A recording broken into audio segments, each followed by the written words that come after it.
Hey guys, Dr. Justin Marcagiani here. Today we're going to be talking about the top 5 secrets to helping improve your hair loss. We're going to compare natural options as well as the pharmaceutical options, the drug options, and which one should you choose. We're going to dive into that topic today. And before we do, please smash the like button, thumbs up, and love to see your comments down below. And make sure you subscribe so you get notifications like this. All right, so let's dive in. So I'm in the trenches. I'm a functional medicine doctor for the last 15 years. It's getting close to there. It's crazy. Time flies when you're having fun. But I deal with patients every week, male, female, coming in with all kinds of health concerns, digestive, female hormone, energy, mood, etc. Hair loss is always one of those things, right? And how you treat and address hair loss in women is different than how you address hair loss in men. Now, when you typically have hair loss, there's 3 major kinds of hair loss.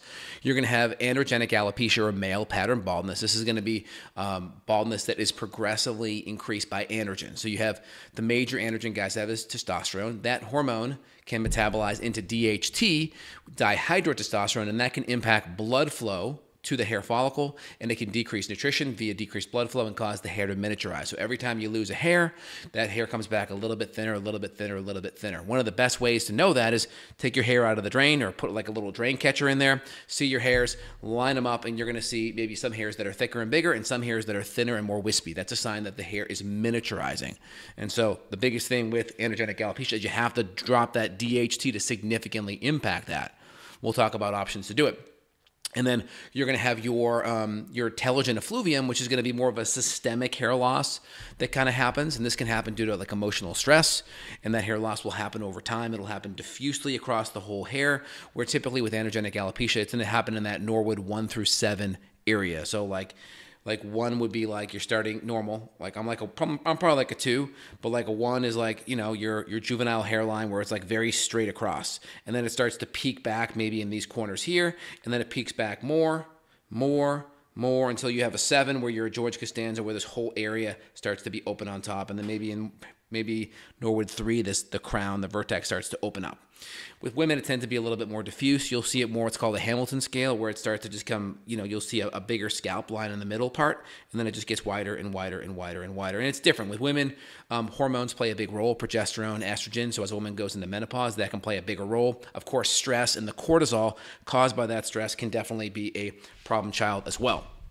And then you're going to have your alopecia areata or your different scouring alopecias that tend to have an autoimmune component. You're going to see big blotches of hair gone. You can get scarring from that autoimmune response.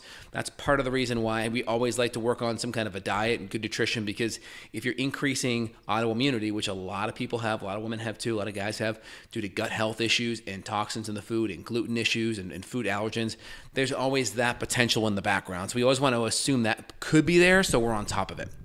So those are your big 3 types of hair loss, okay? So when we look at that, we always want to put people into a category. If I'm dealing with a male, one of the big things we're going to do out of the gate, let's compare. You know, and these aren't theoretical things. Like I'm actually in the trenches seeing this, and I do a lot of this stuff myself. I mean, I try to keep my hair. I'm 40 years old now, birthday last month, and I'm trying to keep my hair pretty good. I have a lot of balding in my family on both sides, and I'm doing a pretty good job, and I'll talk about the things that I'm trying to do here myself with you guys.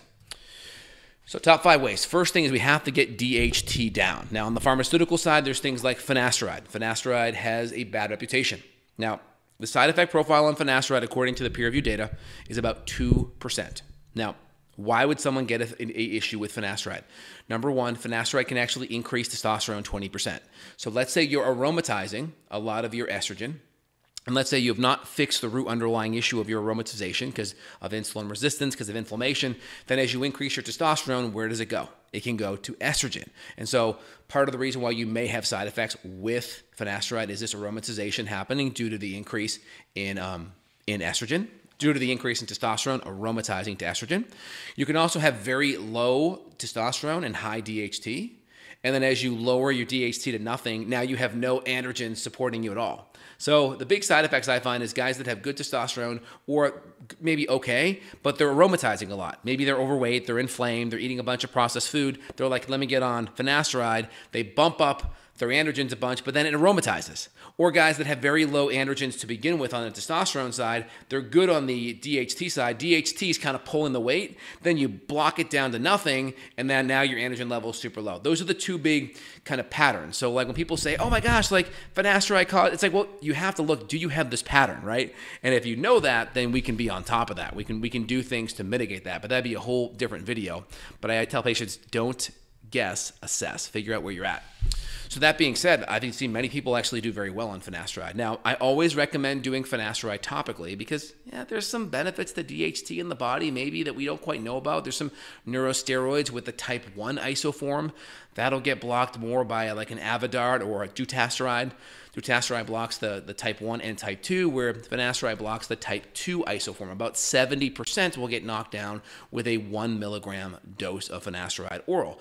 Goes to the liver, and then that blocks all the DHT production. I prefer going topical because we don't know all the other benefits, and we want to really impact DHT on the scalp because it's really the DHT receptors on the scalp that really cause the problem.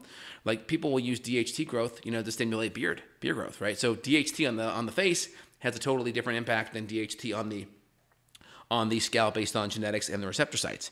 So big thing out of the gate is finasteride, you can do it topically. I always recommend lower dose. If you look at some of the earlier studies like 1999, the Mazzarella study, there's some other studies looking at topical finasteride.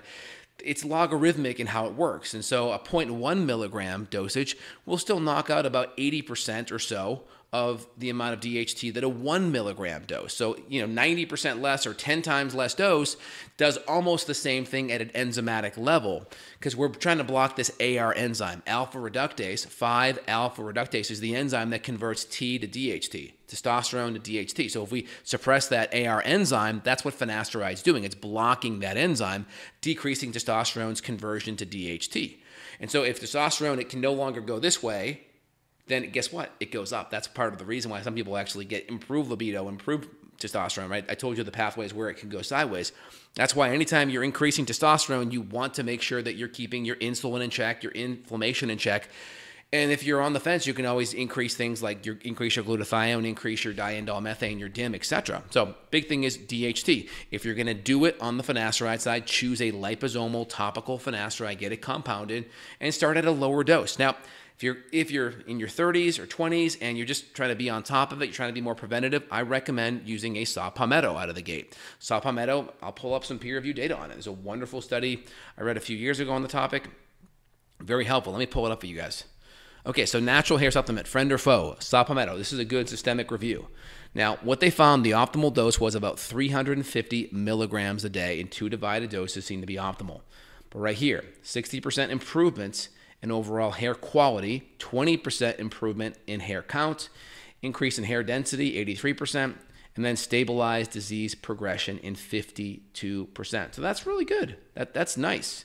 It's good to have that option. So definitely stabilize is a good goal. Now, the data wasn't robust. If you can go in here, it kind of looks at some of the mechanisms, right? Saw palmetto is a competitive, non-selective inhibitor of both 5-AR isoforms, but it also blocks the nuclear uptake of DHT and decreases DHT binding capacity. So what this means is it's blocking the conversion, but it's also blocking the uptake into the receptor site. So you kind of have dual roles, right? With finasteride, you're not getting the blocking of the uptake, you're just getting the blocking of the conversion. So it works dual. So that's why my recommendation is to take saw palmetto orally, but then also use it topically. So typically about a 100, like a 200 milligram ish, like a 175 milligram capsule twice a day. I like an 85% extract, so it's in a liquid form. I'm not a huge fan of the powders as much. I feel like the absorption is better when it's in a fatty acid liquid form. And I like it, I do it topically. I also do a 1 milliliter disbursement at night, over the crown, over these areas, and then you just gently kind of massage it in. That way I know I'm blocking the receptor sites as well, because it says right there, right? Blocking the receptor sites. And so this is super helpful. If I know that, then I think I can get, in this study, guess what? Not one of these studies looked at topical and oral. They looked at some topical and some oral, and they all showed benefits. So I'm like, well, why don't we just do both, right? I mean, it's just a no-brainer. And so, yeah, saw palmetto. Now, the product saw palmetto that I personally use has pygmea bark in there. It has stinging nettle. It also has pumpkin seed oil. All of those individually have shown to be very helpful with DHT. So I recommend that saw palmetto because you're getting other compounds that are still going to be reducing DHT, which is great. And I'd much rather not, you know, when you use natural compounds, like when you look at the side effects of saw palmetto, guess what? It's a little bit of tummy upset. That's it. That's the major side effect. So you don't get gynecomastia. You don't get any other types of side effects. So starting off, if you guys are on the fence or you want to be more in a preventative mode, you're in your mid to late 20s, early 30s, or you're starting out and you're just saying, hey, I want to be more on top of this, oral saw palmetto, topical saw palmetto. That's a good starting point out of the gate. This is good. Excellent. Let me go back here. And so, yeah, you can see here they looked at 9 articles. It's good. I mean, this is a really good article to look at. We'll put the notes or the link in the description. Very good. All right, let me come back here. All right, so we have reducing DHT. Now, we can also throw in, there's been some studies looking at reishi mushroom reducing DHT. That's been helpful. Again, how long? That's the issue. Like finasteride works so well because its binding impact on the receptor site and reducing the enzymes in the scalp is like 5 days. That's why when you look at the studies with finasteride, you don't see a reduction in DHT for about a month, right? You don't see the DHT start to go up for about a month. And so and it builds up in the system. And that's why if you're going to take finasteride out of the gate, talk to your prescribing doctor. But I always recommend doing it every other day. And I never recommend the full dose. I recommend a micro dose out of the gate because of the logarithmic effect and its bioaccumulation over time. So I always recommend that. And if you're going to start off, saw palmetto, the data supports it. And there's no one looking at topical and oral. And we see the topical does bind that receptor site too. So I recommend it just like that. And so that's a good way to hit it out of the gates. Now, growth stimulants, minoxidil, 5% is going to be your gold standard. And the issue I have with minoxidil, it's got lots of, so finasteride, liposomal compound, it's better because of the absorption. If you look at some of the big brands you see on Facebook, like Keeps or Hims, the big issue with that is you're going to see 0.03%. That means 3 milligrams per serving size. So you're actually getting 2 to 3 times the dose that an oral finasteride capsule would give you. Well, most people are doing topical because they want to lower the systemic load, right? They want to maximize what's in the scalp, but lessen what's systemically there. You don't really do that. And so I recommend being in that microdose level between 0.1 and 0.5 milligrams and then get a liposomal formula that prevents the systemic absorption. That's a better way to do it out of the gates. Now, growth stimulant-wise, minoxidil is a great way to go, 5%. Just got to look at what's in there. If you look at a lot of the Kirkland's brands in Costco, it's a lot of greasy stuff, a lot of propylene glycol kind of antifreeze stuff. If you're going to do minoxidil, try to find a better brand. I'll put some links to some products I like that just don't have all the junky fillers in there. And you do it at nighttime. They say do it twice a day, but maybe for a loading period for a month. But in general, minoxidil's half-life is 22, 23 hours, so it doesn't make sense in the end. Now, if you're going to do natural things with it, you can do castor oil. That's going to work on the PGE2 pathway, which vasodilates, opens blood flow up, and that also decreases the PGD2, which is constriction. So it decreases the constriction, increases the vasodilation. You can do it topically. Like a lot of women will do it on their eyebrows. Their outer third's gone. They'll microneedle the outer third and hit it with castor. Great. You can also do it orally. I do 1 milliliter of castor oil every morning. Just put it in a amber bottle, do 1 full dropper, which is 1 ml. Shoot it in your mouth. That's it. Biggest side effect is going to be loose stools if you have an issue, so start low and taper it up. But that works great. You could also do it topically. I'll put a product that I like as well that's a good DHT supporter. It's got saw palmetto, but it also has castor oil in there as well and some pumpkin seed oil. So that's a good product that I like as well. And you just put it in an amber bottle and just do 1 milliliter on your scalp every day. And then I would also do castor oil orally in the morning as well. Very helpful. Now, microneedling is awesome. Everyone should be doing it. It's a no-brainer. I do it once a week. I've done videos on this topic at all so you guys can see it. But, you know, get the Dr. Pen 8. It's a great one. Get the 16 pens, really good for the scalp.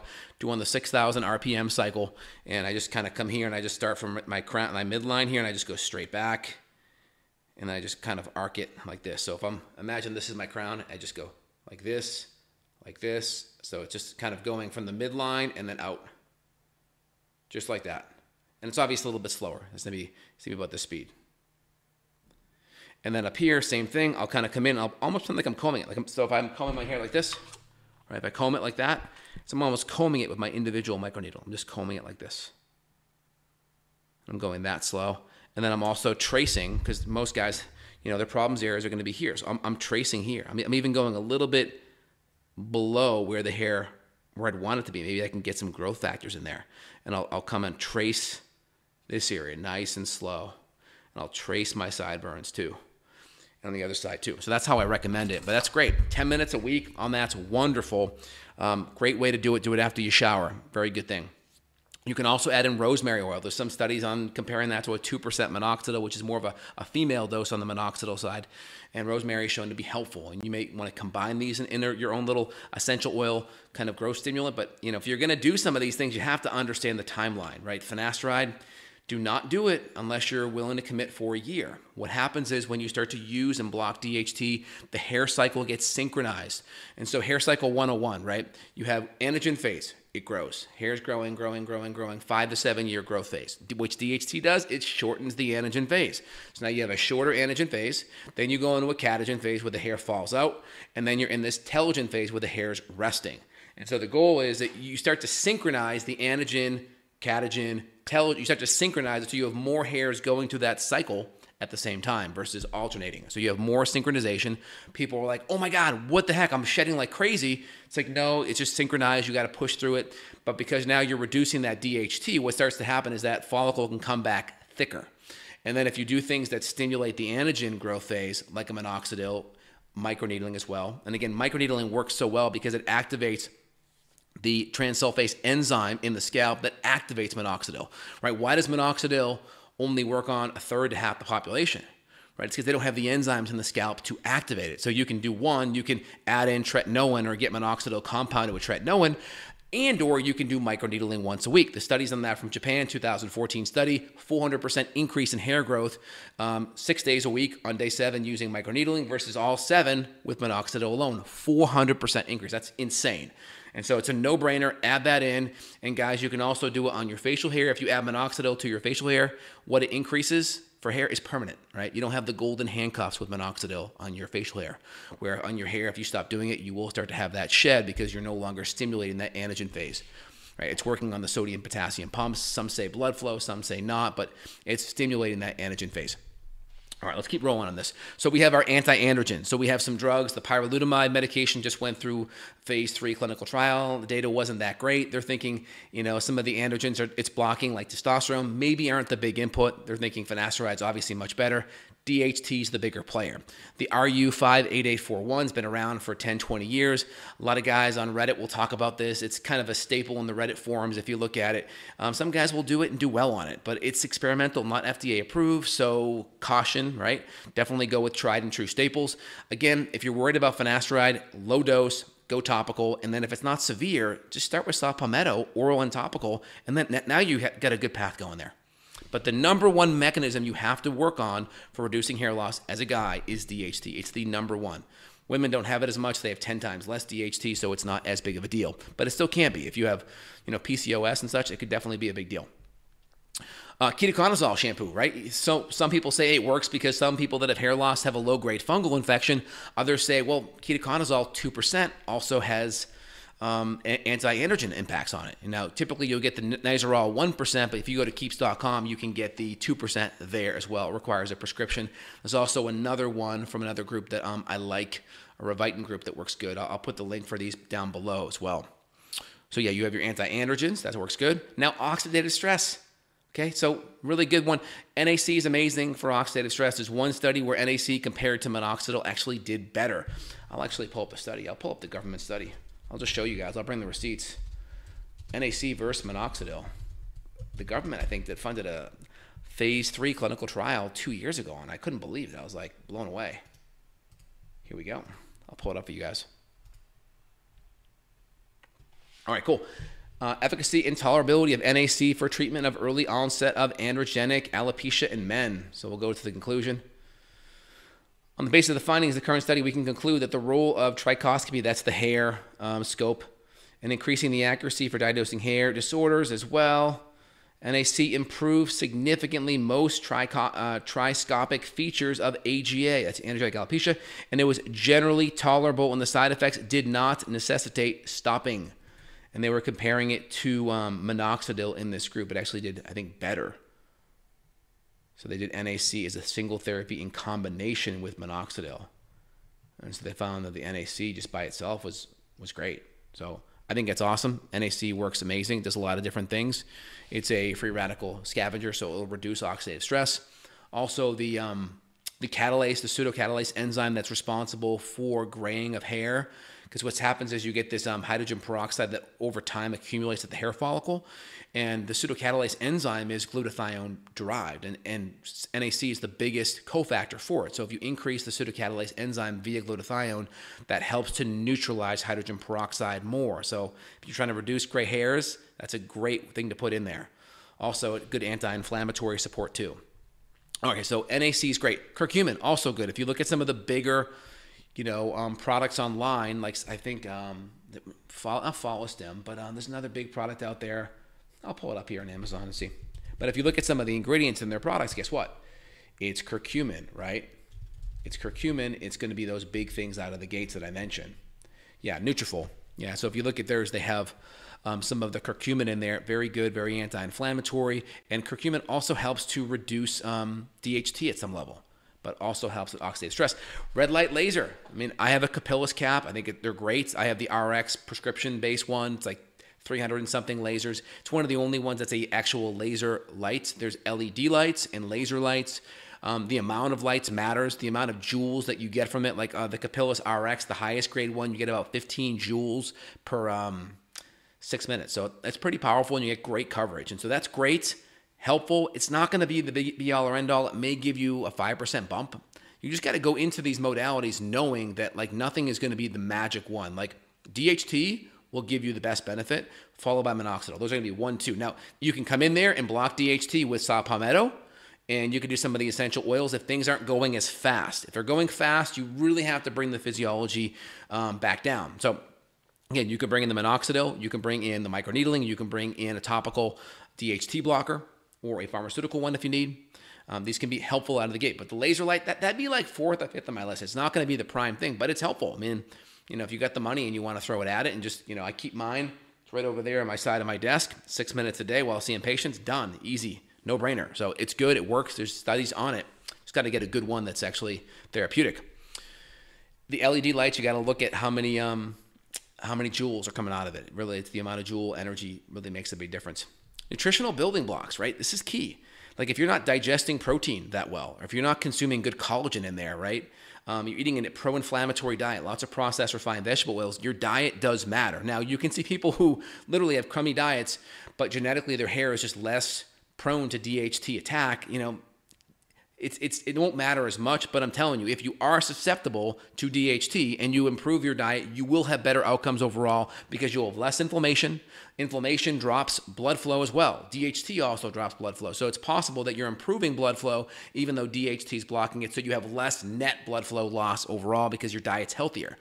And also building blocks, right? Keratin's the major protein of hair, and you need collagen and biotin and good protein-rich building blocks to build it. And so if you're not eating it, you're eating crap, or you're not digesting it because you have a leaky gut and poor hydrochloric acid levels in SIBO, that could be a problem. So make sure your collagen, make sure your biotin, make sure your building blocks are there.